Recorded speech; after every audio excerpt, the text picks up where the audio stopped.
અરિહંત અરિહંત અરિહંત અરિહંત અરિહંત અરિહંત અરિહંત અરિહંત હરિહંત હરિહંત હરિહંત હરિહંત હરિહંત હરિહંત હરિહંત હરિહંત આદિનાથ આદિનાથ આદિનાથ આદિનાથ આદિનાથ આદિનાથ આદિનાથ આદિનાથ આદિનાથ આદિનાથ આદિનાથ આદિનાથ આદિનાથ આદિનાથ આદિનાથ આદિનાથ ગુરુદેવ ગુરુદેવ ગુરુદેવ ગુરુદેવ ગુરુદેવ ગુરુદેવ ગુરુદેવ ગુરુદેવ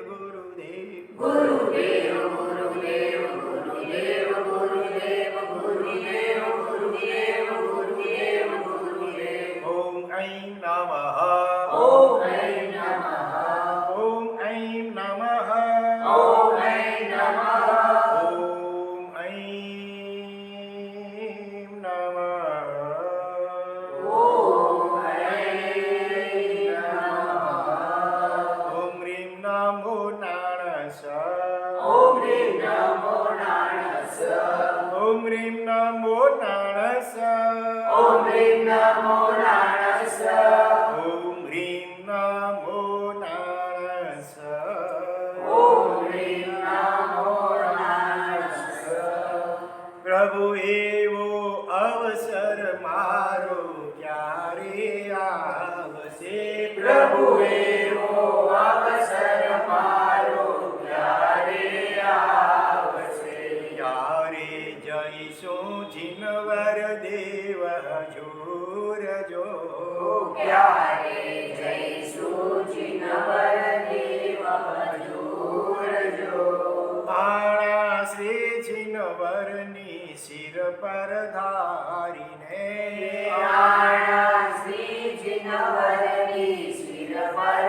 ધારીને વિચાર શું પર ભાવ દશાથી દૂર જો વિચાર શું પર ભાવ દશાથી દૂર જો પ્રભુ એવો અવસર મારો ક્યારે આવશે મોહ મહામદ છાક મને છકવે ઘણો મોહ મહામદ છાક મને છકવે ઘણું ઢાંક્યું જેણે જીવતણો છે ભાન જો ઢાંક્યું જેણે જીવતનો છે ભાન જો દૂર થશે ક્યારે પડદો એ જીવનો દૂર થશે ક્યારે પડદો એ જીવનો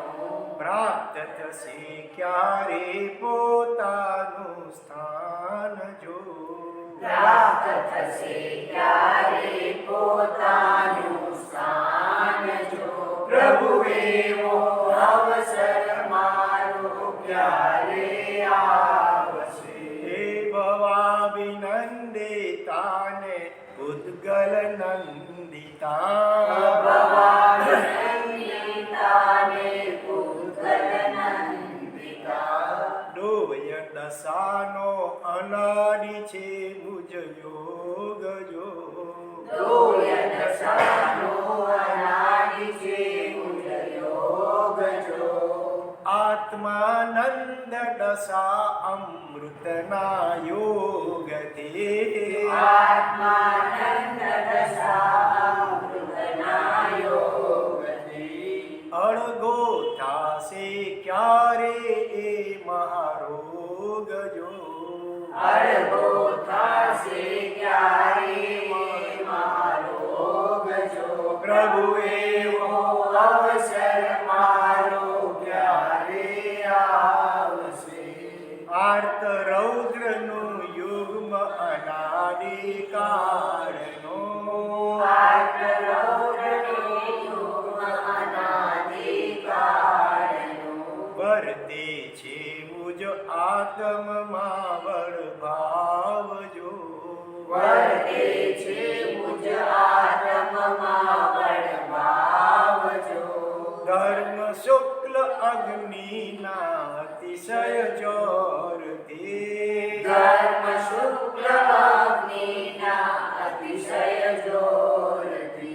ભસ્મીભૂત થઈ જાશે ક્યારે સાવજો.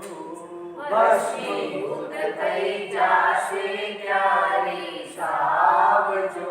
પ્રભુ એવો અવસર મારો ક્યારે આવશે.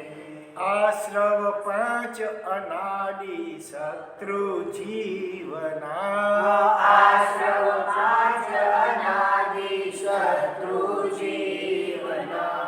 હિંસા તેમાં સૌથી મોટી બેન જો.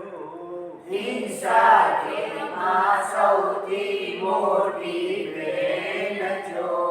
વૃષાવાદ ચોરીને મૈથુન પરિગ્રહ. વૃષાવાદ ચોરીને મૈથુન પરિગ્રહ. અળગો દાસે ક્યારે મોહનું ઘેન જો.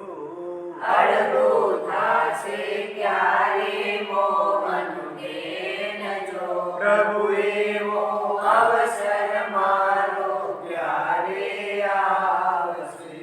દાનશીલ તપ ભાવ જીનેશ્વર ભાકિયા. દાનશીલ તપ ભાવ જીવેશ્વર ભાગ્યા. મુજને મળશે ક્યારે એહનો યોગ જો. મુજને મળશે ક્યારે એનો યોગ જો.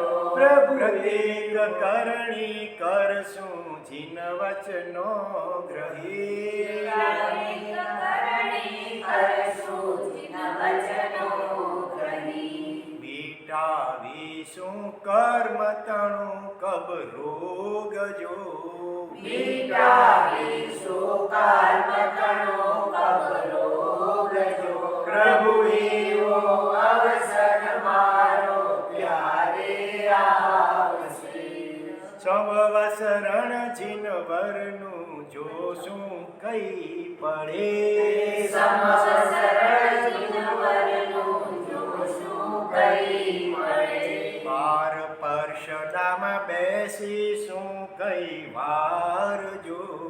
બાર પરિષદામાં બેસીશું કઈ વાર જો. વાણી શ્રી જીનવરની સુણવા કારણે. વાણી શ્રી જીનવરની સુનવા કારણે.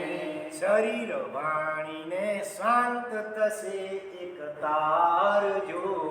શરીર વાણીએ શાંત થશે એક વાર જો. પ્રભુ એવો અવસર મારો ક્યારે આવશે. यहाँ तक तो हमने कल किया था, आज अभी आगे बढ़ते हैं. प्रवचन माता आठे मुझ माता तजो.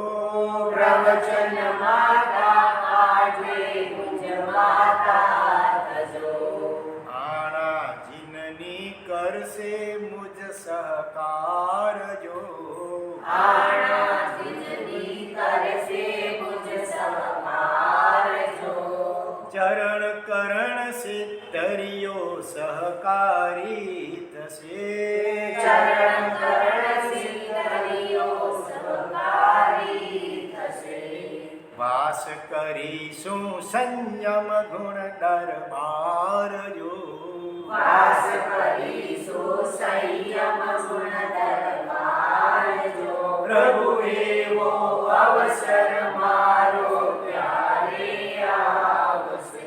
પ્રભુ એવો અવસર સૌનો ક્યારે आवશે.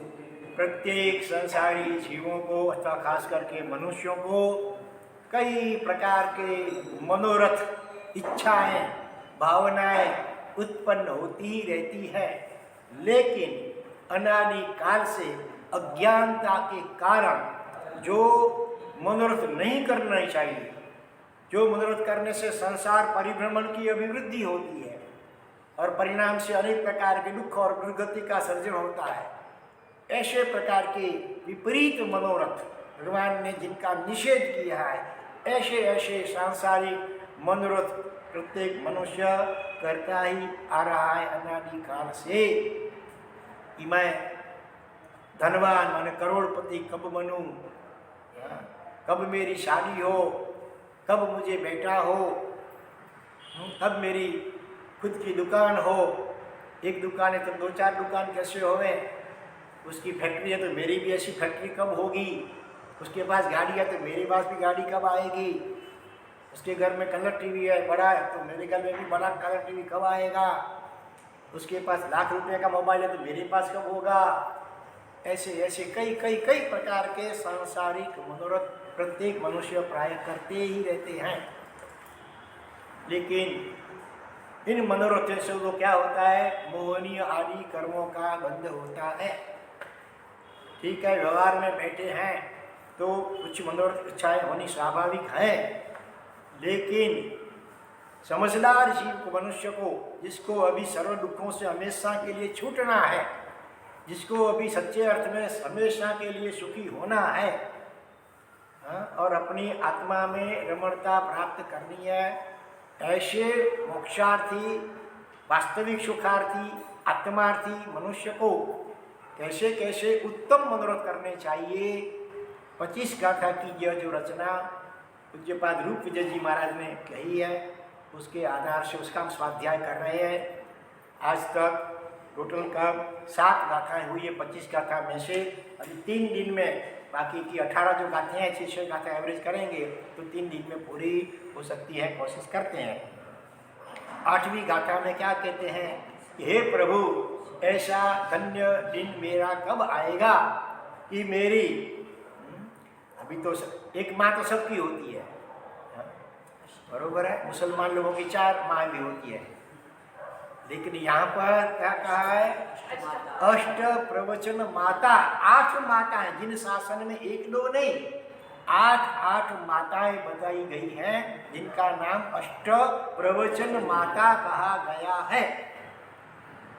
राजकुमार होता है, कोई सृष्टि पुत्र होता है, तो उसके बच्चे को लालन पालन पोषण करने के लिए कई बार 1 2 3 4 यावत 5 भी, जिसको दाव माता पहले के ज़माने में बोलते थे, आज की भाषा में कहो तो नर्स कह लो, उनकी देखभाल करने के लिए रखी जाती थी अथवा रखी जाती है। यहाँ पर 5 भी नहीं, 8 माताएं, जिन शासन में लोकोत्तर माताएं, जो सच्चे अर्थ में हमारी आत्मा की रक्षा और पालन पोषण कर सके, ऐसी अष्ट प्रवचन माताएं बताई गई है, जिसके 2 विभाग हैं, 5 + 3 बराबर 8। क्या होते हैं 5? क्या होता है 5 समिति, पंच समिति, और 3 गुप्ती, उनका पालन। 3 गुप्ती माने ऐसे संकुचित करना, तो अपना मन, वचन और काया, मन, वाणी और काया, माइंड, स्पीच एंड बॉडी, तीनों को एकदम शांत करना, बिल्कुल जरा हिलना डुलना नहीं, ये काय गुप्ती हुई, कुछ को भी बोलना नहीं, वो वचन गुप्ती हुई। भीतर में भी मन नहीं, कोई शब्द का उच्चारण नहीं होना चाहिए, और मन से भी कुछ सोचना नहीं, कुछ भी नहीं सोचना, बुरा भी नहीं, अच्छा भी कुछ नहीं। ये उत्कृष्ट कोटि की मनोगुप्ती है, लेकिन अभी हमारे लिए कठिन है, तो बुरा नहीं सोचना, शुभ में चित्त को जोड़ के रखना, नवकार मंत्र में, योग वगैरह में, इस प्रकार की मनोगुप्ती। और 3 गुप्तियाँ हुई, ये 3 गुप्ती से हम जब गुप्त होंगे तभी हमारी आत्मा का अनुभव, आत्म साक्षात्कार हो पाएगा। जब तक मन वचन काया में थोड़ा सा भी कंपन चालू है, तब तक हमारी आत्मा का अनुभव नहीं हो पाता है।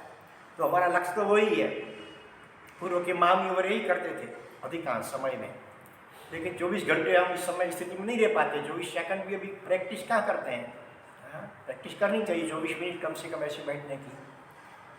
तो बाकी के समय में क्या करना, तो 5 समिति, जिससे कर्म बंध न हो, कर्मों की निर्जरा अधिक हो, कर्म बंध हो तो पुण्य बंध ही हो, पाप बंध न हो, इस प्रकार से आर्ट ऑफ लिविंग कह सके हम, ये अष्टप्रवचन में जीवन जीने की वास्तविक कला। उसमें पहली है इरिया समिति, 5 समिति है ना, इरिया माने चलना, तो नीचे देख करके कोई जीव जंतु की हानि न हो, जरा सा भी किसी को पीड़ा न हो, इस प्रकार से विवेक पूर्वक ध्यान पूर्वक चलना, उसको कहा है इरिया समिति। सब सिखाया भगवान हमको कैसे चलना। फिर आप ये भाषा समिति, कैसे बोलना, क्या बोलना, कब बोलना, कितना बोलना, हित मित और पथ्य बोलना, किसी का मन दुख न हो, उत्सूत्र भाषण न हो जाए, शास्त्र विरुद्ध कुछ न बोला ना जाए, असत्य भाषण न हो, सत्य भी किसी को दुख पहुंचे इस प्रकार का सत्य भी नहीं बोले। तो ये भाषा समिति, इसलिए ऐषणा समिति, ऐषणा माने आहार भोजन करना, उसमें भी 22 अभक्ष्य और 32 अलंकार है, जिसका विचार हम कुछ दिन पहले चित्रपट के आधार से कर गए थे। तो उसका त्याग करते हुए निर्दोष भोजन वो भी प्रमाण से युक्त करना, होदरी पूर्वक करना, सुपात्र दान अनुकंपा दान वगैरह करने के बाद करना, ये सब ऐषणा समिति। चौथी समिति है आदान निक्षेप समिति। किसी भी चीज़ को लेना हो या रखना हो, देख करके लेना। कभी इसके ऊपर चींटी या कोई छोटा सा जीव जंतु बैठा हो, सीधे ऐसे पकड़ने गए तो हमारे हाथ के नीचे वो दब गया, तो देखना। हाँ, और रखना हो तो भी देख लेना पहला, उधर कोई जीव जंतु तो नहीं है।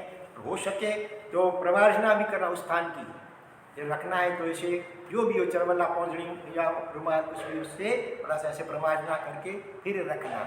ये हुई आदान निक्षेप। आदान मैंने लेना, निक्षेप माने मुख रखना, वो भी देख करके किसी जीव की हानि न हो। देखो भगवान कितना सूक्ष्म मार्ग बताया है। किसी जीव को जरा सा भी हमारी निमित्त से पीड़ा नहीं होगी तो हमें भी पीड़ा नहीं भुगतनी पड़ेगी। और पांचवा है पारिष्ठापनिका समिति, माने बिन जरूरी वस्तु को विसर्जन करना है। जैसे ऐंठ का पानी है, जूठा पानी है, कपड़े धोए उस साबुन वाला पानी है, लघु नीति वरु नीति वगैरह है, तो उसका विसर्जन निकाल भी कैसे, जीव हानि न हो किसी की, इस प्रकार से करना। आजकल बाथरूम और लैट्रिन सब आ गए हैं, बहुत इसमें विराटना जीवों की हिंसा होती है। समझदार मनुष्य होते हैं, गाँव में क्या करते हैं, गाँव के बाहर जाते हैं, नदी वगैरह ऐसे स्थान होते हैं निर्जन, वहाँ जो जीव जंतु न हो अभी देख करके बैठना चाहिए। तो इस प्रकार से 5 समितियाँ हुई और 3 गुप्ती मिलकर के 8 प्रवचन माता। इसका पालन मैं सम्यक प्रकार से कब करूँगा? ये मेरी 8 प्रवचन माता, हमारा संयम रूपी जो बेटा है, इसका अच्छे पालन पोषण करने वाली अष्ट प्रवचन माता, वो मेरी माताएं कब बनेगी? हाँ, ये अष्ट प्रवचन माता का पालन साधु संतों को भी करना है, श्रावक श्राविकाओं को भी अपनी भूमिका के अनुसार करना होता है। तो ये अष्ट प्रवचन माता का मैं अधिक से अधिक पालन कब करूँगा? क्योंकि इनको मैं माँ के रूप में बनाऊँगा। आना जिननी कर से मुझ सहकार जो, आना माने आज्ञा, जिन जिन्हें से भगवान अरविंद परमात्मा तीर्थंकर परमात्मा, इनकी आज्ञा वो मुझे अष्ट प्रवचन माताओं का पालन करने में सहकार सहयोगी कब बनेगी? कब मैं भगवान की आज्ञा का को ध्यान में रखते हुए इन अष्ट प्रवचन माताओं को अच्छी तरह से पालन करूँगा? ऐसा मनोरथ, ऐसे भाव करने हैं।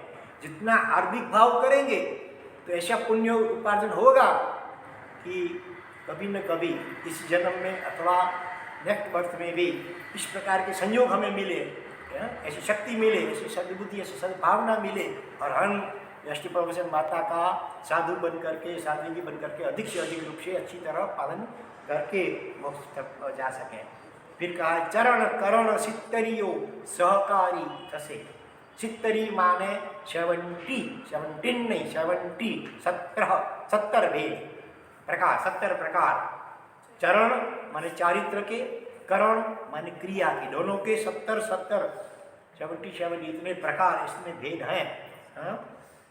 तो वो भी उसका पालन भी मैं कब करूँगा? चरण करण सित्तरियो सहकारी कसे, वो भी सहयोगी मेरी बनेगी अष्ट प्रवचन माता के पालन में। तो हमारे यहाँ केवल एक गाथा में चरण सित्तरी का पूरी 70 भेद कहा जाता है वर्णन। दूसरी एक गाथा इस श्लोक में करण सित्तरी का वर्णन जाता है। कौन सी है वो गाथा है? वय समण धम्मे संयम, वय समण धम्मे संयम, हेया वचंच बंबुतियो नारायणीयम तव कोहनिगाई चरण में यम। एक गाथा में चरण माने चारित्र के भेद 70 बताए। वय माने व्रत, 5 महाव्रत का पालन, अहिंसा सत्याचर्य ब्रह्मचर्य परिग्रह, समण धम्मे 10 प्रकार का साधु धर्म, क्षमा नम्रता सरलता संतोष वगैरह। वेयावचन वैयावच आचार्य 10 प्रकार की वेयावच, आचार्य उपाध्याय साधु साधी तपस्वी ग्लान बीमार हो बाल हो वगैरह की। तब वेयावच अम्बभूत ब्रह्मचर्य की 9 वार, 9 ब्रह्मचर्य की रक्षा के लिए 9 मर्यादाएं बताई गई है, उसका पालन अच्छी तरह करना। 9 प्रकार हुए। अम्बभूति 3 प्रकार अम्बभूत आ गया। फिर नानाइतियम, ज्ञान आदि 3, ज्ञान दर्शन और चारित्र। तव तव माने 12 प्रकार का तप है, बाह्य च और आभ्यंतर 6 प्रकार का तप। कोह निग्रही, क्रोध मान माया लोभ इन 4 का निग्रह करना, कंट्रोल में रखना। टोटल इस मिला करके 70 होते हैं। दूसरी एक कथा में करण 70 क्रिया के 70 भेद बताए गए हैं।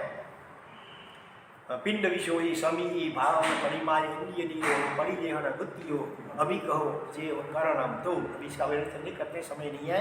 तो इस प्रकार से इस चरण 70 और करण 70 इनका पालन अच्छी तरह करने के द्वारा मैं अष्टप्रवचन माला माता का पालन कब अच्छी तरह करूँगा। और वास करीसु संयम गुण दरबार, जो संयम के दरबार माने महल में मैं कब बसूंगा। होता है ना, मैं कैसे एयर कंडीशन फ्लैट अथवा बंगला मेरा खुद का कब होगा, डुप्लेक्स मेरा कब होगा, एयर कंडीशन एकदम सुविधा आधुनिक सुविधा जो ऐसे मदद करते हैं ना। तो यहाँ संयम रूपी महल में मैं कब बसूंगा। मन वचन का हर प्रकार से संयम संयम संयम। वास मान उस पर निवास कब करूँगा। संयम गुण, संयम के सारे गुण बताए गए हैं।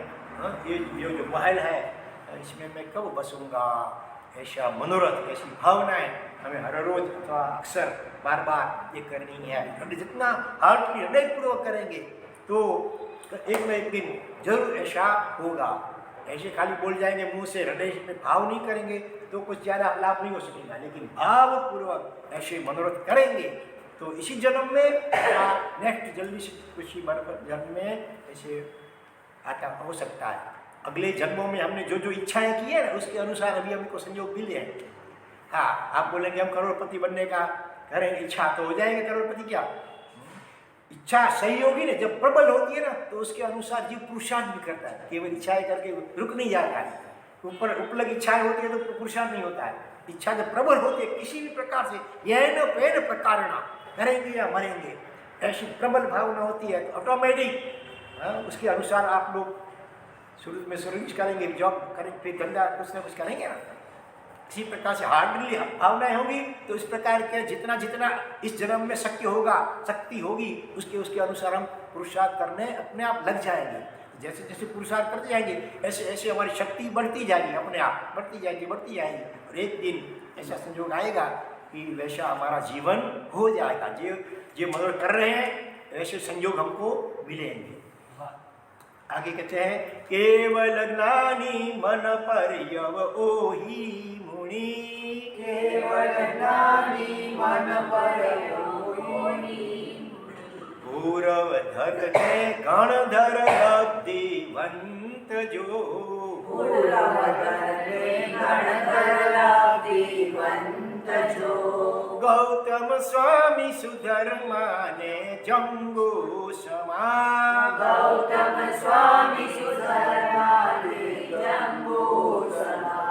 मुझने बड़ से क्यारे एहवा संत जो।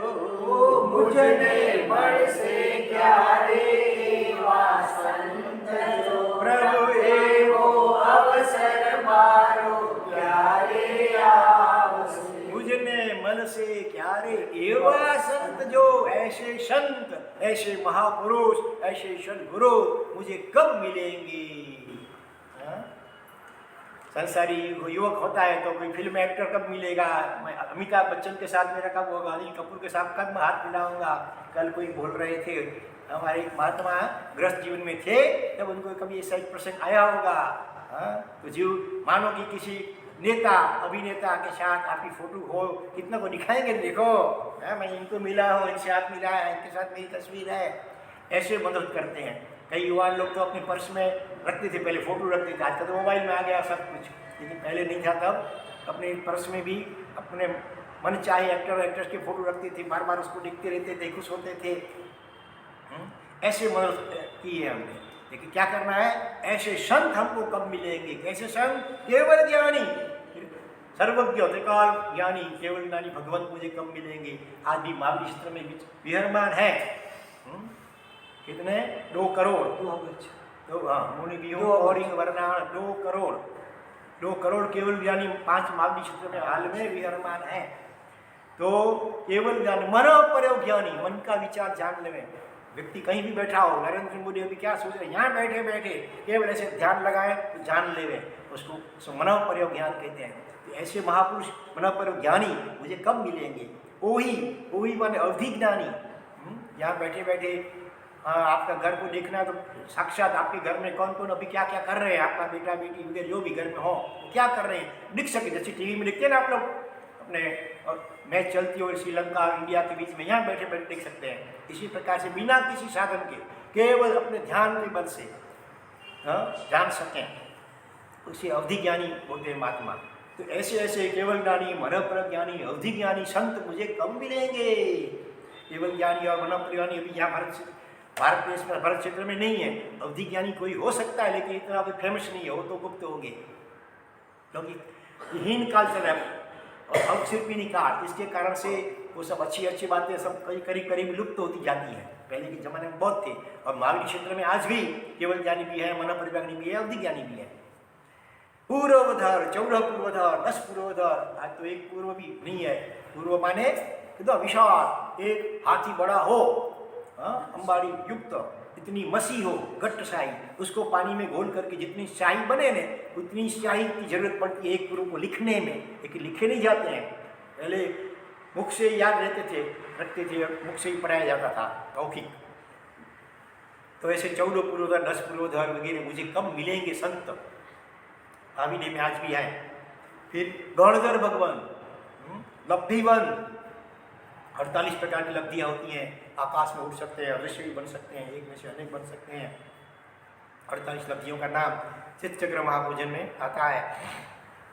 तो ऐसे लब्धिधारी महापुरुष मुझे कब मिलेंगे। केवल स्पर्श करें, हमारा किसी भी रोग हो मिट जाए, अरे उनसे थूक से, उनके मलमूत्र पसीने से भी हमारे रोग मिट जाए, ऐसी ऐसी लब्धियाँ होती हैं। वैसे लब्धिधारी संत मुझे कब मिले। फिर भी उनको उसके ऊपर कोई इच्छा नहीं होती है, उसका उपयोग चमत्कार दिखाने के लिए नहीं करते हैं। शासन की रक्षा या प्रभावना का कोई प्रसंग हो तो ही उसका उपयोग करते हैं। गौतम स्वामी गणधर भगवंत हो गए, सुधर्मा स्वामी जिसकी परंपरा भी चल रही है। ऐसे ऐसे संत पुरुष मुझे कब मिलेंगे, कब मिलेंगे, कब मिलेंगे। तो साक्षात तीर्थंकर भगवान मुझे कब मिलेंगे, कब मिलेंगे, ऐसी भावना और मनोरथ करने, प्रबल मनोरथ करते हैं। तो ऐसे पुण्य परमाणु इकट्ठे होते हैं कि उनके प्रभाव से अगले जन्म में हमको ऐसे ऐसे संत पुरुष महापुरुष मिलते हैं। संग वैसा रंग, सोबत जैसा असर होता है। तो ऐसे संत पुरुषों का संग करेंगे तो क्या अभी हमको जितना मिले साधु साधी भगवान, आचार्य उपाध्याय साधु साधी भगवान, उसका कम से कम पहले सत्संग करेंगे और फिर ये भाव करेंगे तो वो भाव सम्यक होगा। अभी जितना मिला है उसका उपयोग करेंगे ही नहीं और कहेंगे कि हमको केवल ज्ञानी तीर्थ कब मिले, तो वो सम्यक नहीं होगा ना। जितना अभी हमको मौका मिला है उसका पूरा पूरा फायदा उठाएं, और बाद में फिर भाव करें कि इससे भी अधिक आत्मज्ञानी वगैरह ये सब कब मिलेंगे मुझे। बरोबर है ना निकुंज भाई। हाँ, फिर आगे कहते हैं श्री जिनवरनी पासे संयम आदरे, श्री जिनवरनी पासे संयम आदरे, यारे धैसु अभ्यंतर अणगार जो, यारे धैसु अभ्यंतर अणगार जो, मन वच काया रत्न त्रयी रटता हसे, मन वच काया रत्न त्रयी रटता हसे, अड़गा था से क्या रे दोष 18 जो, अड़गा था से क्या रे दोष 18 जो, प्रभु एवो अवसर मारो क्या रे आवसे। ऐसा धन्य दिन मेरा कब आएगा। श्री जिनवरनी पासे संयम आदरी, में जिनेश्वर भगवान तीर्थंकर परमात्मा के पास उनके वरदस्त से मैं संयम माने चारित्र का स्वीकार करूंगा, रजोहरण का। और क्या रे कैसू अभ्यंतर अणगार जो, अणगार यानी साधु, अगार माने घर, जिनका अपनी मालिकी का कोई घर नहीं है। बिना घर भी हम जीवन आराम से जीते हैं ना, देखते हैं ना आप लोग। ये प्रभाव है भगवान के शासन का। तो जहाँ जाते हैं ऐसे बड़े बड़े उपास है, महाराज रुको रुको, 1 महीना रुको, ज़्यादा से ज़्यादा रुको, आप विनती करते हैं। हाँ, एक नए पैसा भी हमको कुछ उसका क्या चार्ज या टैक्स या बिल कुछ देना होता नहीं है। ऐसा साधु जीवन है। कई लोगों के नसीब में झोंपड़ी तक भी नहीं है, फुटपाथ पर बेचारे सोते हैं ऐसी ठंडी की सीजन में भी। हाँ, और देखो ये साधु जीवन कैसा भगवान ने बताया है कि जिसमें एक नए पैसे का खर्च पैसा तो छूने का भी नहीं, कुछ पूरी जिंदगी चलता है ऐसे भी, बिना पैसे से, बिना घर के भी, बिना खेत का, बाहर खेत नहीं है सीम में, और रहने के लिए अपना खुद का मालिक कोई घर नहीं है, और फिर भी पूरी जिंदगी एकदम आनंद से आसानी से चलती है। भगवान ने ऐसा सुंदर मार्ग बताया है संयम जीवन का। तो ये बाहर से भी अब साधुपना कब मिलेगा हमको, ये वेश कब मिलेगा, और अभ्यंतर भीतर से भी साधुता के गुण बताए, 27 गुण। हाँ, तो भीतर से, बाहर से होते, भीतर से नहीं होते हैं।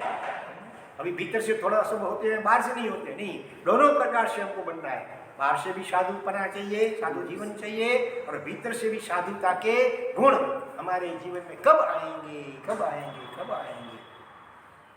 मन वचन काया, और वो तीन, मन माइंड, वचन माने स्पीच, और काया माने बॉडी, ये तीनों में एक ही रहता है। क्या, जैसे अभी पैसा पैसा पैसा दिन रात चलता है ना, खाते पीते सोते उठते संसारी जीव होते हैं, उनको अर्थ और काम के विचार चलते रहते हैं। शरीर से कुछ भी करता है, मन में तो अर्थ और काम के विचार चलते रहते हैं।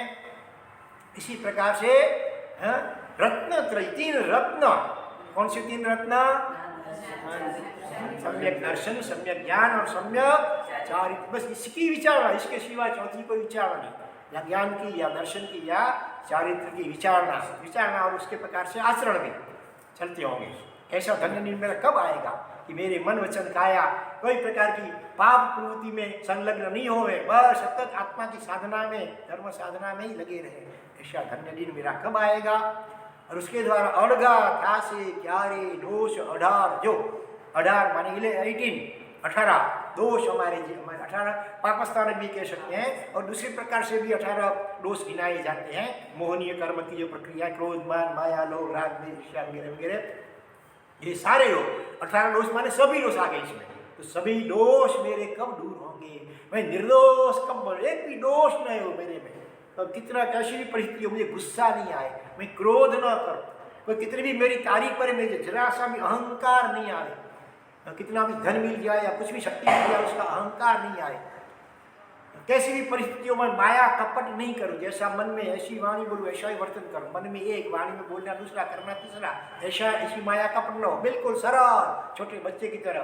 सरलता का गुण मेरे में कब आएगा? निर्लोभ, संतोष, जो मिला सहज मिला सो भूत बराबर, जितना मिला उसमें संतोष, अधिक की कोई अपेक्षा नहीं रखनी, कोई इच्छा नहीं, अपने प्रारब्ध के अनुसार और प्रामाणिकता पूर्वक पुरुषार्थ करते हुए जो भी धन वगैरह जो भी मिलता है सो मुझे संतोष हो रही। तो एक क्षमा, नम्रता, सरलता, ये संतोष, ये 4 बड़े गुण हैं। 4 कषाय, क्रोध, मान, माया, लोभ, 4 कषाय के ऑपोजिट 4 सद्गुण हैं, क्षमा, नम्रता, सरलता और संतोष। तो ये 18 जो दोष हैं, सब दोष दूर हो जाए और मेरे जीवन में क्षमा, नम्रता, सरलता, संतोष। इसी प्रकार मैत्री सभी जीवों के साथ, प्रमोद, किसी को गुण देख करके, किसी का सुख देख करके ईर्ष्या न होवे, मैं प्रसन्न हो, खुशी हो। और करुणा, दुखी जीवों को, पापी जीवों को देख करके करुणा आवे, कब ये दोषों से, कब ये पापों से छूटेंगे बेचारे, कब ये व्यसनों से मुक्त होंगे। इसी करुणा से लेकर करने की, द्वेष नहीं करना, क्रोध नहीं करना। सभी जीव कर्म के वश हैं, तो किसी के जीवन में कुछ दोष होते हैं, किसी के जीवन में, हमारे जीवन में भी कितने दोष तो है ही ना, तभी तो संसार में बैठे, वो तो मोक्ष में चले गए होते। तो किसी के जीव के प्रति घृणा नहीं करना, तिरस्कार नहीं करना, किसी का अपमान नहीं करना, और माध्यस्थ भावना।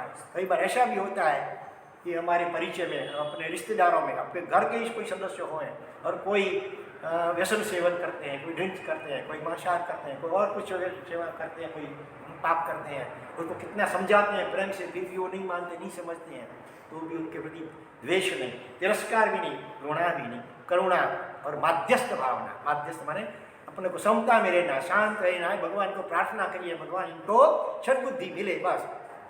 लेकिन उनका तिरस्कार, गुणा, अपमान, झगड़ा वगैरह बिल्कुल करना नहीं है, ठीक है। तो कब ऐसी मेरी दशा कब आएगी? मेरे सारे दोष दुर्गुण मेरे से दूर हो जाए और मेरा जीवन अनंत गुणमय बन जाए। भगवान के जीवन में एक भी दोष, इतना भी दोष नहीं है। कोई कितना भी इनको कितना उपसर्ग हुए, सताया गया, फिर भी गुस्सा किया, हाँ, किसी ने कान में कीड़े ठोके, किसी ने पाँव का चूल्हा बना करके खीर बनाई, किसी ने सिर पे ठोका, वो चक्र बड़ा, इतने कितने उपसर्ग हुए, फिर भी भगवान किसी के प्रति इतना अंश मात्र भी क्रोध या द्वेष नहीं किया। ऊपर से उसके प्रति करुणा, उसके बेचारे आत्मा का क्या होगा, इसका कैसे कल्याण हो, ऐसी भावना भाई, ऐसे भाव, ऐसा प्रेम उनको लिया। तो चंद्रकोशी नाग भी सुधर गया, गोशालक भी 8वें 12वें देवलोक में पहुंच गया। कितने ऐसे दृष्टांत आते हैं। तो हमें भी हमारा जीवन ऐसा कब बनेगा, ऐसी भावना करनी है। ठीक है, तो आगे बढ़ते हैं 11वीं कथा में। गीतारथ गुरुवरनो शरणु आदरी, गीतारथ गुरुवरनो शरणु आदरी, विचरसु विकथाचारेति दूर जो, विचरसु विकथाचारेति दूर जो, सर्वकाल स्वाध्याय सखा थईने वળી, सर्वकाल स्वाध्याय सखा थईने वળી, ધ્યાતા થઈશું ધર્મ ધ્યાનનું પૂરજો, ધ્યાતા થઈશું ધર્મ ધ્યાનનું પૂરજો, પ્રભુ એવો અવસર મારો ક્યારે આવશે। हे प्रभु ऐसा धन्य दिन मेरा कब आएगा कि गीतार्थ ऐसे आत्मज्ञानी सदगुरु का मुझे शरण मिले, या तो उनका मैं शिष्य बनूं या फिर उनका भक्त, संसार में हो तो उनका भक्त बनूं, सेवक बनूं, साधु जीवन हो तो उनका मैं शिष्य बनूं। जैसे गीतार्थ, गीतार्थ किसको बोलते हैं, जो जिस काल में जितने भी आगम या ग्रंथ सूत्र होते हैं उनको जिन्होंने अच्छी तरह आत्मसात किया है, पूरा उसका अच्छी तरह अध्ययन किया है और अपने जीवन में भी उसका आचरण कर रहे हैं, ऐसे गीतार्थ। और जो आत्मज्ञानी होते हैं, आत्मा में रमते हैं, ऐसे सदगुरु का मुझे शरण मिले और सदगुरु के शरण को पाकर के विचरसु विकथा चारे थी दूर जो, 4 प्रकार की विकथाएं कही गई है। कौन सी 4 कथाएं? स्त्री कथा, भोजन कथा, देश कथा और राज कथा। ये चारों विकथा, वी माने विपरीत, विरुद्ध, न करने योग्य, ऐसी कथा माने वार्ता नहीं, बातचीत। अधिकांश देखेंगे तो इस चारों में से किसी न किसी प्रकार की विकथा अक्सर हमारे जीवन में होती रहती है। भोजन, कभी कहीं गए, शादी ब्याह में गए, ये भोजन, ये चीज़ बहुत अच्छी आइटम थी, अच्छा ये चीज़ बराबर बेकार थी, बराबर नहीं थी, ऐसे उनके गुण दोष का वर्णन करना, ये भक्त कथा माने भोजन कथा। स्त्री कथा माने पुरुष के लिए स्त्री कथा, स्त्री के लिए पुरुष की कथा माने विजाति की कथा, राग भाव से करनी, श्रृंगार भाव से करनी, विषय वासना से प्रेरित होकर के विजातीय की रूप रंग की कथा करनी, उनके कपड़े की कथा करनी वगैरह वगैरह, ये भी कथा है। स्त्री कथा, भक्त कथा, देश कथा और राज कथा। राज माने राजा, तो आजकल प्रेसिडेंट होते हैं, सरकार होते हैं, मिनिस्टर होते हैं, ये अच्छा ये बुरा, ये ऐसा, इसने ऐसा किया, इसने ऐसा है, इसको ऐसा करना चाहिए, ऐसा नहीं करना चाहिए। हम बोलेंगे इससे कुछ फर्क पड़ने वाला नहीं है, फोगट हमारा समय बर्बाद होता है, कर्म बंधन होता है फोगट का। ये राज कथा, देश कथा, अमेरिका अच्छा है अथवा ये बुरा है, ये देश ऐसा है, वो देश ऐसा है, इसको ऐसा नहीं करना चाहिए, ये सब देश कथा। तो देश की कथा, राजा की कथा, भोजन की कथा और विजातीय संबंधी कथा, राग भाव से या द्वेष भाव से करना। तो ये 4 प्रकार की भी कथाएं हैं। इससे मैं कब दूर हूँ, इससे मैं कब छूटूंगा? 24 घंटे में क्षणवार भी मेरा 4 में से किसी प्रकार की भी कथा में मेरी क्षण, मेरा समय बर्बाद न हो। आजकल अखबार पढ़ते हैं, कितने प्रकार के वो सब मैगजीन पर, सीनियर साहित्य पर पढ़ते हैं, उसकी चीज़ें बातें करते हैं, ये एक्ट्रेस अच्छा है या बुरा है, एक्ट्रेस ऐसी है, वो सब भी कथाएँ हैं। इससे मोहनी आदि कर्म का बंधन होता है, समय का बर्बादी होती है। जीभ मिली है तो भगवान के गुणगान गाओ, साधुत्व के गुणगान गाओ, स्वाध्याय करो, जप करो, उसके लिए जीभ मिली है। इसके बजाय ऐसी प्रकार की विकथाएं करने से स्वयं को भी नुकसान होता है, सुनने वालों के भी कर्म बंधन होता है। तो 4 प्रकार की विकथा, इनसे मैं कब दूर होऊंगा। और सर्वकाल स्वाध्याय सखा माने मित्र, फ्रेंड, किसको बनाऊं? स्वाध्याय को मेरा मित्र बनाऊं। कितने समय के लिए? सर्वकाल, जितना भी समय बोले दिन रात में। स्वाध्याय 5 प्रकार का वाचना, अभी स्वाध्याय चालू है हमारा। जिनवाणी श्रवण करना ये भी स्वाध्याय है, जिनवाणी का श्रवण करवाना ये भी प्रकार स्वाध्याय है। कुछ समझ में नहीं आए तो पूछना प्रश्न, वो भी स्वाध्याय का प्रकार है। जो सुनते हैं वो दूसरे को समझा सिखाना, घर ऐसे आप लोग करते हैं कभी कि नहीं करते हैं? जो व्याख्यान में सुना कोई दृष्टांत अच्छा तो घर जाके के जो व्याख्यान में नहीं आ सकते हैं उनको सुनाना, वो धर्म कथा रूप स्वाध्याय है। फिर अनुपेक्षा चिंतन करना, जो सुना उसके या पढ़ा उसके ऊपर थोड़ा अपनी दिमाग लगा करके चिंतन मनन करना। ये 5 प्रकार का स्वाध्याय साधु के लिए तो करीब करीब कहा क्या है भगवान ने 15 घंटे या 16 घंटे तक स्वाध्याय करने का कहा है। केवल 6 घंटा आराम करना, बाकी के 2 घंटों में एक टाइम भोजन करना और आहार निहार विहार सब आ गया 2 घंटों में, 2 या 3 घंटों में समझ लो। बाकी के टोटल 8 प्रहर है ना, उसमें से 5 प्रहर, 2 प्रहर मैंने 6 घंटा वो आराम, 1 प्रहर मैंने 3 घंटा, उसमें आहार निहार विहार सब आ जाते हैं। बाकी के 15 घंटे करीब मैंने 5 प्रहर किसी न किसी प्रकार के स्वाध्याय में ही लीन रहना चाहिए। और स्व का अध्ययन, स्वाध्याय का क्या होता है? स्व माने खुद, आत्मा हमारी खुद, उसका अध्ययन मेरे में कौन से दोष अभी भी विद्यमान हैं। क्रोध कितना है, मान अहंकार कब आता है, ईर्ष्या कब आती है, द्वेष कब आता है, घृणा तिरस्कार कब होता है। अपना मेरा शुद्ध स्वरूप क्या उसका चिंतन करना, मैं तो भगवान आत्मा हूँ, अनंत गुणों का भंडार, लेकिन आज मेरे में कितने कितने दोष हैं, कितनी कमियां हैं, कितनी कमजोरियां हैं, उसको मैं कैसे दूर करूं। उसके लिए बार बार संकल्प करना, भगवान को प्रार्थना करनी। अगर कोई दोष का सेवन हो जाए उसके लिए अपनी आत्मा को प्रायश्चित देना, दंड देना। अगर मुझे गुस्सा आ जाएगा किसी के प्रति, मैं कुछ बोल दूंगा झगड़े करके, तो मैं उपवास करूंगा, आमिल करूंगा या करूंगी, एकाशना करूंगा, वैष्णा करूंगी, 4-6 घंटा मौन, 4-6 घंटा खाने पीने का त्याग, अथवा कुछ क्षमा देने का, अच्छा सामने वाली जिसके ऊपर गुस्सा हो गया उसके ऊपर कुछ 100 रुपया दे देने का, ऐसा समायाचना कर लेने का। तो ये सर्वकाल स्वाध्याय। और ध्याता थैसु धर्म, आज भी ऐसे श्रावक भी हैं, हम उम्र हो जाती है, रिटायर हो जाते हैं, हाँ, तो केवल 1-2 टाइम घर पे खाना खा के बाकी के समय में उपास में, अधिकांश समय उपास में रहना चाहिए।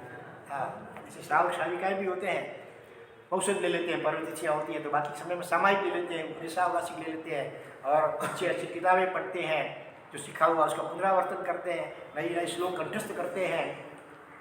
हाँ, इस प्रकार से किसी ने धर्म चर्चा करते हैं, व्याख्यान श्रवण करते हैं, तो ये उपास्य में नहीं सोते भी, उपास्य में ऐसे भी होते हैं, रात को उपास्य में भी सोते हैं। ऐसे हम देखें तानुबा दरबार से सुरेंद्रनगर गुजरात के अंदर भी नहीं है, हम उनसे मिले हुए, राजपूत थे, राजपूत आपकी तरह, अपना नागेश भाई की तरह सत्संग से जैन धर्म मिला। उन्होंने 50 ओलियाँ की, वर्धमान आमिल तब कितनी ओलियाँ की? 50। और वो भी एक एक चीज से। आपने कल आमिल किया ना, इसमें तो 7-8-10 अलग अलग आइटमें होंगी थी, हाँ, केवल एक आइटम कोई भी, लो खिचड़ी तो पूरी ओली आपकी समझो 9वीं 8वीं ओली चले तो 8 दिन केवल खिचड़ी और सादा पानी। कभी चावल तो केवल चावल, कभी समझो खाखरा तो केवल, जितनी भी ओली 15वीं ओली तो 15 दिन केवल खाखरा ही खाने का और पानी साथ में, बस। ऐसे एक एक, मूंग तो केवल मूंगी खाने का, ढोकड़े तो केवल ढोकड़ा, जितनी भी ओली होगी। इसी पर एक एक आइटम से 50 ओलियाँ वर्धमान आमिल तबकी की, और सभी ओलियाँ ठाम 24 माने पानी भी भोजन के समय में जो पी लिया वही बस, उसके पहले भी पानी नहीं पीने का, उसके बाद में भी पानी नहीं पीने का। भोजन के समय बैठे हैं तब जितना जो पानी पिया वो पिया, बस। उसको ठाम 24 बोलते हैं। ऐसी ओली ऐसे आमिल की सभी, एक एक आइटम से ठाम 24 ओली, 50 ओली वर्धमान तबकी की। दरबार से जन्म से जैन धर्म नहीं मिला था, उपास्य में ही रहते थे, प्रतिक्रमण 2 टाइम करते थे। शाम को तो श्रावक लोग कुछ होते हैं तपागासी वगैरह में, तो उनके साथ करते हैं, और सुबह को अपने अपने घर पे कोई करते होंगे, उपास्य में नहीं करते हैं, तो उपास्य में होते थे। तो जब थोड़ा प्रकाश हो गए ना, ये लाइट का भी उपयोग नहीं करते, वो दिन का थोड़ा सा उजाला होए तब वो किताब में से देख देख के भी प्रतिक्रमण करते, उनको आता नहीं था, देख देख के प्रतिक्रमण स्वयं भी सुबह भी करते, 2 टाइम प्रतिक्रमण करते थे। तो इस प्रकार से उपास्य मतलब कि रह करके आप लोग भी जब साधुपना स्वीकार और अच्छा नहीं स्वीकार सकते हैं तो रिटायर जो अगर हो गए हैं, मानो कोई जॉब जिम्मेदारी नहीं है, बड़ी उम्र हो गई है और संतान जो है संभाल लेते हैं व्यवसाय वगैरह, तो निवृत्त होकर के धर्म ध्यान में लग जाना चाहिए।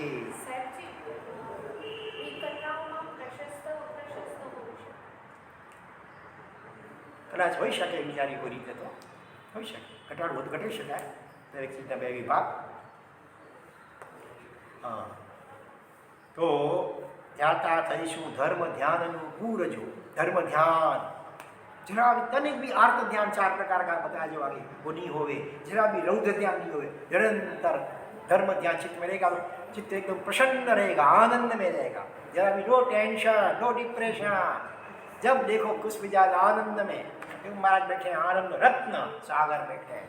कभी देखा आपने इसको? कभी उदास खिन्न देखा है? कभी क्रोध में? जब देखो तब आनंद में। आनंद में रहना हमारा जन्म सिद्ध अधिकार है सभी जीव मात्र का। हमारा स्वरूप ही आनंद घन है। लोकमान्य तिलक ने क्या सूत्र दिया? स्वराज हमारा जन्म सिद्ध अधिकार है। बराबर आता है लोकमान्य तिलक, उन्होंने कहा था। इसी प्रकार से हमेशा आनंद में रहना ये हमारा सभी जीव मात्र का, मनुष्य मात्र नहीं जीव मात्र का जन्म सिद्ध अधिकार है। क्योंकि हमारा खुद का स्वरूप ही आनंद घन है। हमारी आत्मा अनंत आनंदमय है। हम अपने को भूल गए हैं, इसलिए उसका अनुभव नहीं हो रहा है और बाहर ढूंढ रहे हैं, पैसों में, खाने पीने में, घूमने फिरने में, उसमें ढूंढ रहे हैं आनंद खुशी को। वो सब नकली है, सुख सच्चा सुख नहीं है, आभासी केवल मात्र है। सच्चा सुख तो अपने में 3 घुमटी लगा कर बैठेंगे तब उसका अनुभव भीतर से होगा। तो आनंद हमारा स्वरूप है। तो जितना हम आनंद में रहते हैं उतने समय हम धर्म में, ऐसा कहा जा सकता है। भले कोई दूसरी धर्म क्रिया नहीं करते व्यवहार से, बैठे हैं केवल, लेकिन आनंद से बैठे हैं, शांति से बैठे हैं, प्रसन्नता से बैठे हैं, तो आप धर्म में हैं। और बैठे हैं भले कुछ की मारते नहीं है, कुछ नहीं करते, ऐसे शरीर से पाप नहीं करते, लेकिन मन में आप व्याकुल है, टेंशन में, डिप्रेशन में, दुर्ध्यान में है, तो वो अधर्म है, वो पाप है। शरीर से भले मंदिर में बैठे हैं, उपासना में बैठे हो, धर्मस्थान में बैठे हो, लेकिन मन में ऐसे गंदे विचार, बुरे विचार करते हैं, दुर्ध्यान है, तो वो आप पाप कर रहे हैं। तो चलो एक दस्ता छोटा सा डेढ़ टाइम हो जाएगा, अभी हो ही रहा है। हाँ देखो महाराज शाह का प्रवचन पूरा हुआ और प्रवचन के बाद कई लोगों ने पचखा लिया, मैंने प्रतिज्ञा अलग अलग प्रकार की ली। दो व्यापारी थे, दोनों मित्र थे। तो एक मित्र ने नियम लिया कि मैं हर रोज भगवान की पूजा करूँगा, बरोबर है। लेकिन दूसरे ने उनको हिम्मत नहीं हुई कि नियम ले सके। और नियम लेने के बाद दूसरे दिन सुबह हुई तो नियम लिया था, तो पूजा करने गया है, पूजा कर रहा है, लेकिन मन में विचार क्या कर रहा है? अरे रे मैंने ये नियम ले लिया। और रोज तो सुबह में 6:30-7 बजे दुकान खोल लेता था, ग्राहक भी आते थे। अब वो मेरे ग्राहक उधर दूसरे किसी के पास चले जाएंगे। अरे पश्चाताप करता है, नियम लिया, बैठा है मंदिर में, कर रहा है पूजा शरीर से, लेकिन मन में दूर ध्यान है, अरे मैंने क्यों ये नियम ले लिया। मेरा दूसरा दोस्त वो बराबर अभी कमाई करता होगा, और दूसरा जिसने नियम नहीं लिया है, बैठा है दुकान पे, कर रहा है व्यापार, लेकिन भीतर में सोच रहा है अरे रे धन्य है मेरे उस मित्र को, सुबह सुबह कैसी भगवान की पूजा कर रहा है, अच्छा उसने नियम लिया है, धन्य है, धिक्कार है मेरे मुझे, मैंने नियम ही नहीं लिया और ये संसार का कार्य, व्यापार का कार्य कर रहा हूँ। इसीलिए वो अपना पश्चाताप कर रहा है और उसका अनुमोदना कर रहा है, अपने मित्र की पूजा कर रहा है, उसकी अनुमोदना कर रहा है। तो उसके चित्त में अभी धर्म ध्यान है, बैठा है दुकान पे, लेकिन धर्म दे चित्त में धर्म ध्यान है। ये बैठा है मंदिर में, चित्त में दुर्ध्यान है। इसका मतलब ये नहीं कि फिर हमें किसी को नियम लेना ही नहीं है, बस हमको घर बैठे हम करेंगे अच्छे अच्छे विचार, वो नहीं। शरीर से भी अच्छी क्रियाएं करो, अच्छे कार्य करते रहो, और साथ में मन से भी धर्म ध्यान करते रहो। तो ऐसा धन्य दिन मेरा कब आएगा? 24 घंटे में क्षण भर के लिए भी किसी भी प्रकार का दुर्ध्यान, अशुभ ध्यान हो मेरे चित्त में, हमेशा किसी का प्रकार का धर्म ध्यान, अच्छी भावनाएं, अच्छे मनोरथी चलते रहें। ऐसा धन्य दिन, ऐसी मेरी चित्त की अवस्था कब होगी, कब होगी, कब होगी? तो उसके लिए पुरुषार्थ भी वैसा करते रहना चाहिए। चलो आगे 12वीं कथा में कहते हैं, बाह्य अभ्यंतर ग्रंथि मुझ दूरे थसे, बाह्य अभ्यंतर ग्रंथि मुझ दूरे थसे, प्रसम सुधानु करसु क्यारे पान जो, प्रसम सुधानु करसु क्यारे पान जो, सर्व संसारी संयोगो दूरे करे, सर्व संसारी संयोगो दूरे करे, गिरी गुफा मा कब रहीसु एक तान जो, गिरी गुफा मा कब रहीसु एक तान जो, प्रभु एवो अवसर मारो प्यारे आवसो। ऐसा धन्य दिन मेरा कब आएगा? बाह्य अभ्यंतर ग्रंथि मुझ दूरे, ग्रंथि माने गांठ, कपड़े में या रस्सी में गांठ लगाते हैं ना, हाँ, तो ऐसे हमारे जीवन में भीतर में कितनी गांठें पड़ी है। कैंसर की गांठ, किसी को ट्यूमर, ब्रेन ट्यूमर होता है, वो भी गांठ है। वो तो शरीर की गांठ है। इससे भयंकर, कैंसर की गांठ से भी भयंकर कौन सी गांठ है? राग और द्वेष की गांठ। किसी जीव के प्रति इसके बिना चले ही नहीं। अति राग, वो भी गांठ है। अति द्वेष, या तो इस घर में ये नहीं रहेगा, या मैं नहीं रुका रहूंगी, ये भी गांठ है। इस प्रकार की भयंकर गांठें हैं, कैंसर से भी भयंकर गांठें हैं। तो वे बाहर से बाह्य गांठें भी और भीतर की गांठें भी मेरे सब कब दूर होंगी? मैं निर्ग्रंथ कब बनूंगा? साधु के लिए सब क्या है? निर्ग्रंथ, जिसके लिए, जिसके जीवन में कोई गांठ न हो, बाह्य और अभ्यंतर किसी प्रकार की गांठ न हो, सरल हो एकदम, जो जैसा मन में ऐसा वचन में ऐसा जीवन में, इसी प्रकार का मैं ग्रंथि रहित निर्ग्रंथ कब बनूंगा, है ना। और गांठ होती तो ऑपरेशन करवाने जाते हैं। भीतर में राग जैसी गांठें पड़ी है, उसका ऑपरेशन कैसे होगा? भव आलोचना लेने से। जीवन में बचपन से लेकर के अभी तक जो पाप हुए हैं उनको पूरा शांत बैठ करके याद कर करके लिखना चाहिए डायरी में। भले 8 दिन लगे, 15 दिन लग जाए, पूरा याद करो बचपन से लेकर अभी तक कितनी हिंसा कई प्रकार की, कितनी बार कैसी हुई, झूठ कितनी बार कैसा बोला, चोरी की हो, दुराचार सेवन किया हो, परस्त्री बनानी किया हो, क्रोध, मान, माया, लोभ, राग, द्वेष, ईर्ष्या, कलह, झगड़ा रगड़ा सब किया हो, कई प्रकार का। देव गुरु धर्म की आशा न, तीर्थों की आशा न की हो, ज्ञान की आशा न की हो, गुरु की आशा न की हो, निंदा की हो, साधु संतों की, जो जो ऐसे पाप छोटे बड़े हुए हों, याद कर करके लिखना चाहिए। और फिर भगवान के पास से आलोचना प्रायश्चित दे करके उसको उसके अनुसार प्रायश्चित करने से हमारी शुद्धि हो सकती है। हमारा हृदय एकदम साफ हो जाता है। नहीं तो क्या, अंदर में भीतर में गांठ, भले किसी को बताएंगे नहीं, लेकिन अपना गलती, अपना पाप खुद तो जानते हैं ना, तो अपना कॉन्शियस सबकॉन्शियस माइंड करना है, अरे ये गलती कर दी तूने, मैं हो गया, क्या करूँ क्या करूँ। तो जैसे शरीर कांटा चुभ जाता है पाँव में, जब तक निकलता नहीं है तब तक चैन नहीं होता है, चलने में मजा नहीं आता है। इसी प्रकार जब तक ये पाप रूपी शल्य कांटे हैं, उसको निकाल, ऑपरेशन नहीं करेंगे, तब तक भले मंदिर में बैठे होंगे, उपासन बैठे होंगे, फिर भी जितना चाहिए उतना शांति, प्रसन्नता, आनंद नहीं होगा। जिससे शल्य रहित हो जाएंगे, गांठ रहित हो जाएंगे, तो एकदम आनंद में, छोटा बच्चा कैसे हमेशा आनंद में रहता है, क्योंकि ये सरल है, वो कोई गांठ नहीं है किसी के प्रति अभी। तो ऐसी मेरी ग्रंथियाँ बाहर की भीतर की कब दूर होगी? प्रशम सुधानु करसू क्या रे पा, जब गांठ रहित होता है दिल, तो प्रशम माने उपशम माने प्रसन्नता रूपी अमृत रस भीतर से अनुभव होता है, उसका पान। प्रशम माने उपशम भाव, समता रूपी अमृत रस, उसका पान मैं कब करूँगा? हाँ, सारी आइसक्रीम कब मिलेगी, कोल्ड ड्रिंक्स कब मिलेंगे, ऐसा जब होता है जीव, इसकी जगह पे समता रूपी अमृत रस का पान मैं कब करूँगा? किसी जीव के प्रति द्वेष न हो, कोई चाहे कैसा भी बर्ताव मेरे सामने करे, गालियाँ भी दे, अपमान भी करे, कटु शब्द भी सुनाए, तो भी उनका दोष नहीं देखने का, अपना। मैंने इनको इसी जन्म में अथवा अगले जन्मों में सताया होगा किसी प्रकार से, इसीलिए आज उनको मेरे प्रति ऐसा दुर्भाव हो रहा है। लेकिन अब मुझे वापिस उस बदला लेने का विचार तक भी करना नहीं है, अन्यथा क्या होगा कि परंपरा चलती रहेगी। हम करेंगे द्वेष वगैरह, फिर वो करेंगे, हम करेंगे, वही करेंगे, कितने जन्मांतरों की तक ये परंपरा चलती रहती है। फिर कोई बनता है बिल्ली, दूसरा बनता है कुत्ता या चूहा, कोई बनता है बाघ, कोई बनता है बकरी, ऐसे कोई बनता है नेवला, कोई बनता है सांप, ऐसे कई ठोस बनती है, सास बनती है, कोई बहू बनती है, कोई देवरानी जेठानी बनती है, कोई पिता पुत्र भी जगते हैं, कभी भाई छोटे बड़े भी जगते रहते हैं, कोई पार्टनर होता है ऐसा, कोई पड़ोस नेबर ऐसा हो जाता है, उसके साथ झगड़े चलते ही रहते हैं। जैसे जैसे ऋणानुबंध अगले जन्मों से हम लेकर के आए हैं, ऐसी परिस्थिति अभी होगी, और उसमें अभी हम सावधान नहीं होंगे तो फिर क्या होगा, नया लिंक चालू रहेगी। इसीलिए हमको जिनवानी मिली है, सत्संग मिला है, तो उसका फल क्या होना चाहिए? अभी से संकल्प करो, आप आज जागे तब से सुबह, आज से अभी संकल्प करो कि किसी के साथ हमको झगड़ा नहीं करना है। कोई करना प्रयत्न करेगा, हम शांत रहेंगे, हम मधुर वचन ही बोलेंगे, हम नवकार मतलब कोई सुना रहा है कुछ भी, हम नमो हरिहंताणं नमो सीताणं ताकि उनके शब्द भी कान में ज़्यादा घुसे नहीं।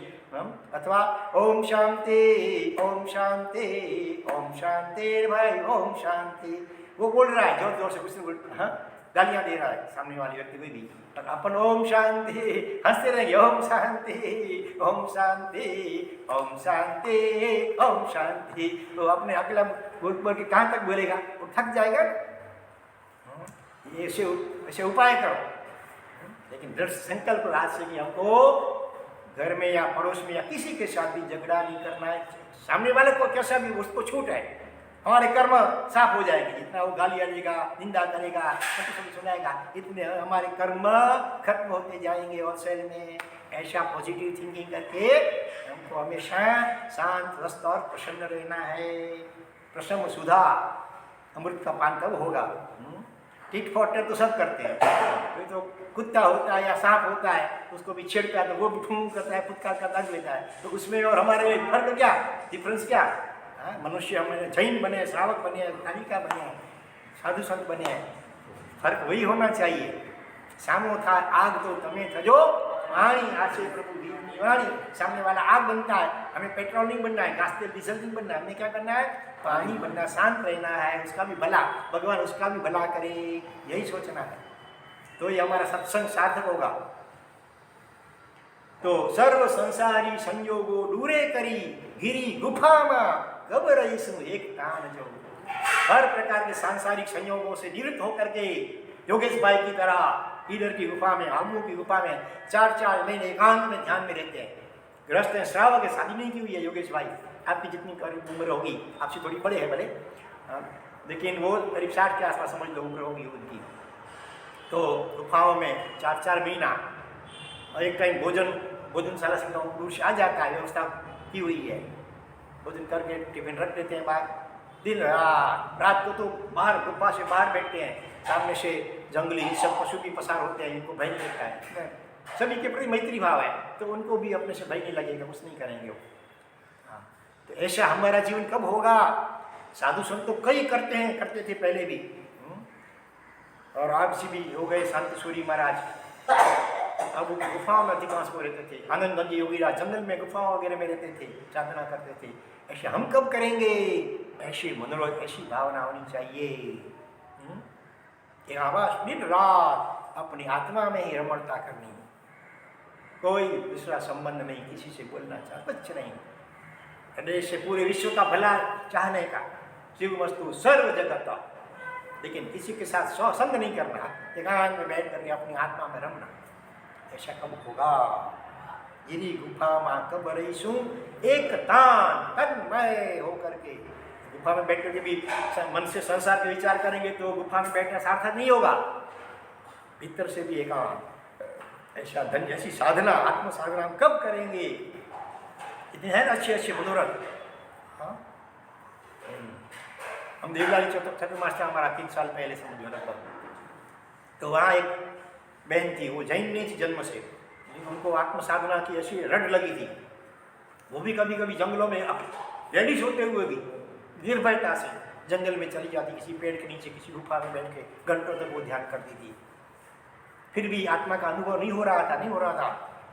उसके लिए बहुत मन से वो उसको फील होता था, अरे अभी तक अनुभव नहीं हुआ। एक दिन तो पूरी रात रोई, क्यों अभी तक मुझे आत्मा का अनुभव नहीं हो रहा है। बस रोते पूरी रात रोई। सुबह होने लगी, थोड़ी सी झपकी लग गई, थोड़ी सी निद्रा। वापिस जब उठी, अचानक उसको अनुभव हो गया। अचानक उसका चित्त एकदम जैसे है ही नहीं, मन जैसा कुछ विचार विकल्प एकदम निर्विकल्प हो गई। तो आत्मा का अनुभव हो गया। लेकिन उसकी पृष्ठभूमिका में इतनी उसने साधना की थी, एकांत में रह करके, जंगलों में रह करके, गुफा में रह करके। सबके लिए वो बस की बात नहीं होती है गुफा में जंगल रहना। तो आपके घर में एक कमरा साधना का बना लो, उसमें बैठ लग जाओ। छोटा लीलिया गाँव है सौराष्ट्र में, अमरेली के पास में। वहाँ पर एक भाई अभी भी है, वसंत दीदी उनका नाम है। उनके घर हम जाके आए हैं। जन्म से जैन नहीं है, वो भी ग्वाला भरवाड़ जिसको बोलते हैं, वो थे रबारी। तो उसको भी पूर्व जन्म के संस्कार के साथ वो छोटी उम्र से 3-4 साल की उम्र से ध्यान में बैठती थी। पूर्व जन्म के संस्कार देखो। कॉलेज गई, लेकिन कॉलेज में फिर मन नहीं लगा, छोड़ दिया। और उसको साधना का, भक्ति और साधना का वह रंग था। तो उसके माँ बाप ने उसे घर के आंगन में ही एक छोटा सा कमरा, साधना का खंड बना दिया। चलो करीब 14 साल तक उसी में रही, मौन पूर्वक, एकांत में, निष्ठे की छवि वगैरह लगा कर उसकी भक्ति जो जब ध्यान वगैरह करती थी। शुरू में महीने में मेरे ख्याल से 1 दिन 2 घंटे के लिए बाहर आती थी, किसी को कोई जिज्ञासु को प्रश्न पूछना हो सत्संग के लिए केवल। पिछले 4 साल लगातार बिल्कुल एकांत में, अपने माँ बाप तक का मुंह देखना भी नहीं, उनका मुंह दिखाना भी नहीं, एकांत में उस कमरे से बाहर निकलना ही नहीं। भोजन के लिए सुबह उनके माँ बाप दूध और फल रख देते थे, ऐसी छोटी सी बनाई थी, उसके यहाँ नीचे से रख देते थे। कभी कभी तो पूरा दिन वो ऐसा ही पड़ा रहता था, वो ध्यान में लग गई है सुबह से शाम तक। 4 साल तक लगातार मौन एकांत में, कितना कठिन सोचो।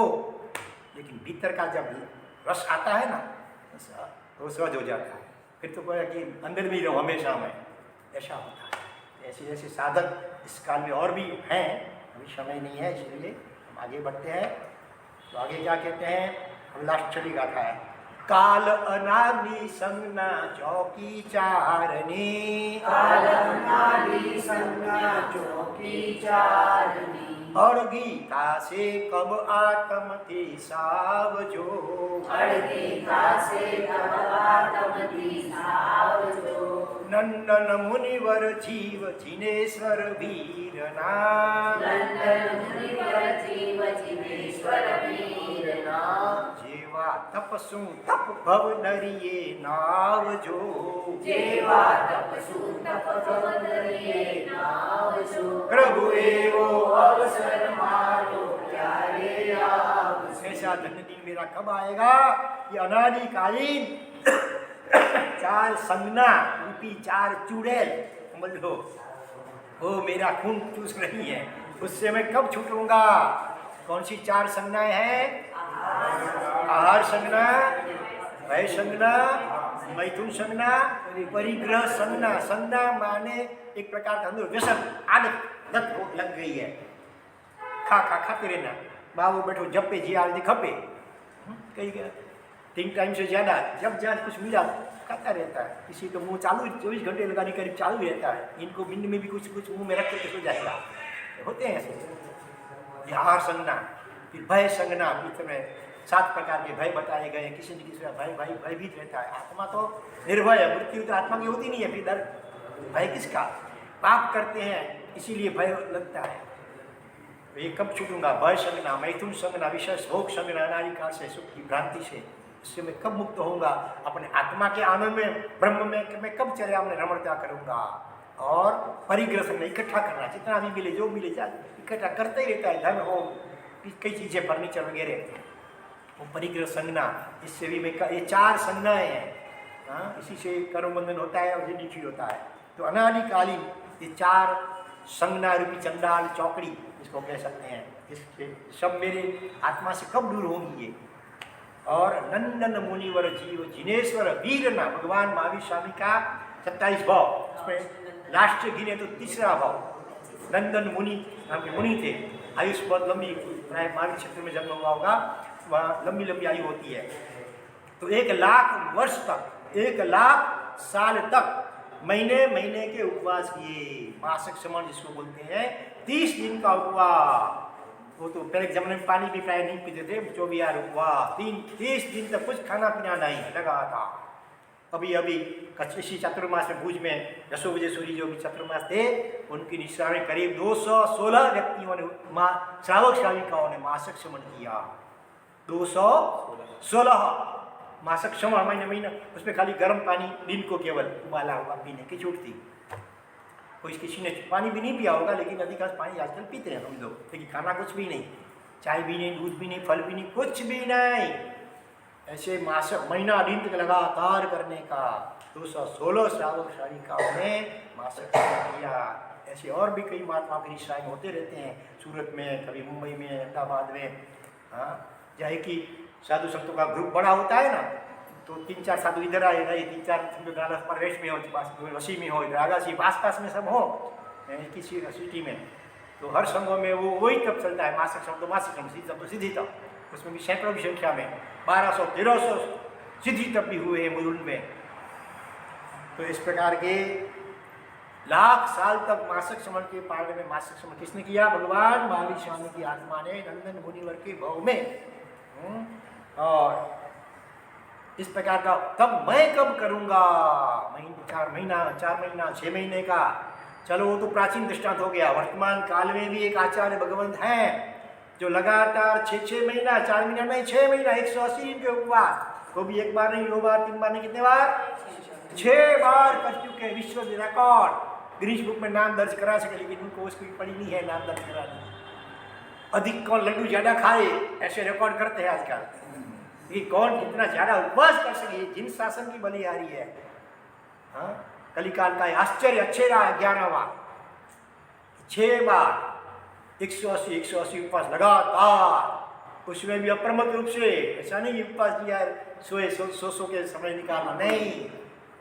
3 साल पहले हम जब थे उधर देवलाली में, तो ये हंसरत्न सोई इन्होंने क्या वहाँ थे, तो 36 उपवास वहाँ हो गया था उनका।